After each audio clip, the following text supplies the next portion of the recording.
लाडकीचे पैसे 2100 करणार हा जुमला होता का? कारण ठाकरे गटाचे नेते अंबादास दानवेंचा हा सवाल आहे। सरकार स्थापन होताच लाडकीचे पैसे वाढवा असे दानवे बोललेले आहेत। मुनगंटीवारांच्या वक्तव्यावर आता अंबादास दानवेंनी टीका केलेली आहे। लाडकी बहीण योजनेसाठी आम्ही 3000 रुपये दिले पाहिजे अशा प्रकारची आमची मागणी आहे। ज्या सरकारने ही घोषणा केली त्यांनी सुद्धा 2100 देण्याचं वचन दिलेलं आहे। निवडणूक संपल्या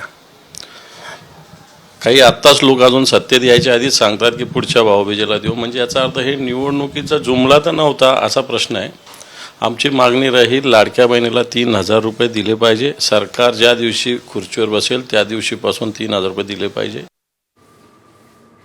लाडकीचे पैसे 2100 करणार हा जुमला होता का? कारण ठाकरे गटाचे नेते अंबादास दानवेंचा हा सवाल आहे।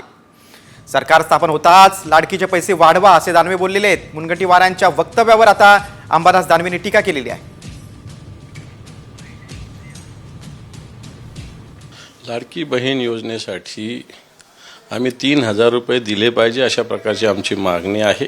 ज्या सरकारने ही घोषणा केली त्यांनी सुद्धा 2100 देण्याचं वचन दिलेलं आहे। निवडणूक संपल्या काही आत्ताच लोक अजून सत्तेत यायच्या आधीच सांगतात की पुढच्या भाऊबीजेला देऊ, म्हणजे याचा अर्थ हे निवडणुकीचा जुमला तर नव्हता असा प्रश्न आहे। आमची मागणी राहील लाडक्या बहिणीला 3000 रुपये दिले पाहिजे। सरकार ज्या दिवशी खुर्चीवर बसेल त्या दिवशीपासून 3000 रुपये दिले पाहिजे।